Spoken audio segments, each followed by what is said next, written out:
Si RR po as a kid with autism is nung umpisa po, nung medyo bata-bata pa po siya, nag-alala po ako kasi ayaw niyang kumain ng kanin.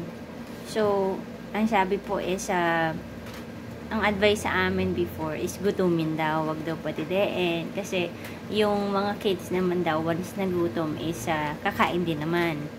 So, trinay namin yung ganung strategy. Pero, for RR po, hindi siya effective.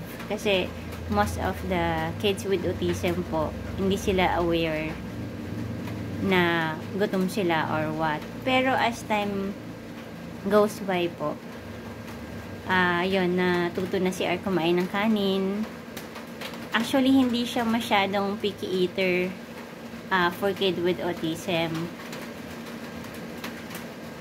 Ang niya is, may mga, siguro same as with the neurotypical kids, may mga hindi rin talaga kinakain yung mga bata. Tapos is, natutuwa ako kasi si R is nagtatry ng ibang pagkain. So, big wins yun para sa akin. Minsan naman, from time to time, tinatry ko pa rin yung mga foods na ayaw niya before. Tapos ang niya ngayon is, last time, nung kumain kami, may nakita siyang, siguro na curious siya sa kulay red. Ketchup po yun. So, pag may ganun po si R na parang interesado siya sa isang pagkain, tinatry ko na pakain sa kanya. Minsan ayaw niya, minsan gusto niya. Pero yung sa ketchup thing, nagustuhan niya. So, natuwa naman po ako doon. Kasi, si R naman is hindi kumakain. Actually, malakas na siyang kumain ngayon, pero dumidede pa rin siya. Yung pagdede niya is parang minsan pampatulog niya, yung pag-suck siguro yung sa suction thing dun sa dede, nagpapakalma sa kanya, so nagpapantok sa kanya. So, pinapadede ko pa rin naman po siya. Pero hindi na po ganun kadami ang dinidede niya. Tapos, napansin ko, hindi na rin po talaga sapat yung dede lang kay R. RR is 5 years old na po.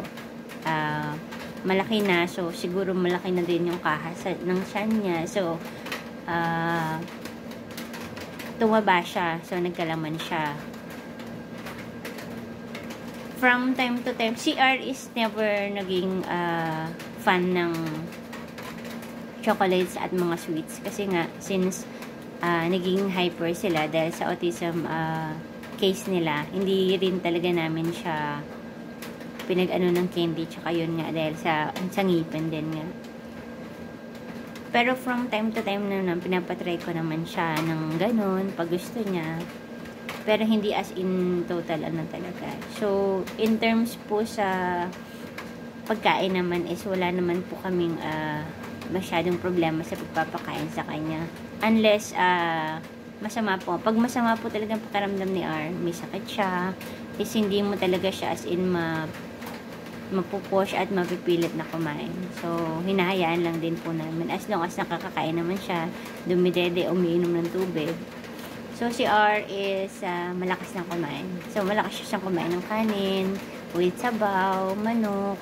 Ngayon, ang hilig niya manok with yung ginagawa ni tita niya na personalized gravy. Tapos, ngayon niya may bagong ketchup siya. Tapos, mahilig din siya sa gulay, pero hindi naman as in lahat ng gulay. Pinatry ko siya ng ampalaya, pero hindi niya gusto. So, hindi siya masyado sa, yung gulay, ang kinakain niya is sayote,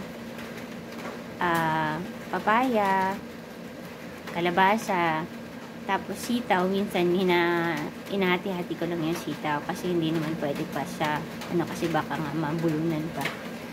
Ang ko lang ngayon kay R is, hindi siya masyado on fruits. Actually, last time na yung longgan na dala ni Ne, pinatry ko sa kanya, nagustuhan niya naman. Pero, banana lang talaga siya, saging lang. Yung sa apple naman, hindi siya masyadong sa apple. Ang ginagawa ko minsan is, biniblend ko siya para yung extract lang ng apple, pinapainom ko sa kanya. Siya naman, pag pinapainom siya, tinatry niya naman. So, yung Yakult naman, kahit medyo asiwa siya sa lasa, pag pinainom mo naman, umiinom naman siya. So, ano naman siya, parang open naman siya for changes sa pagkain, nagtatry ng pagkain. So, wala naman kaming problema. So, good thing na hindi siya as in sobrang picky eater. So, from time to time lang, kailangan siyang ipatry ng ipatry. Kasi yung pag ano naman ng bata, pag ayaw, hindi naman as in totally ayaw na for the rest of ano nila, hindi na sila magtatry. So, from time to time, pinapatry po namin siya ng bagong pagkain. Para, kung magusto niya or hindi, pag ayaw, wag lang pong pilitin yung bata. Kasi lalo pong matatrauma. Pag pinilit mo siyang kainin yung hindi niya gusto, lalo po yung mga kids with autism. So, from try lang ng try, until na magustuhan nila or kung hindi man, it's okay. So, patry na lang ulit ng bago pang pagkain.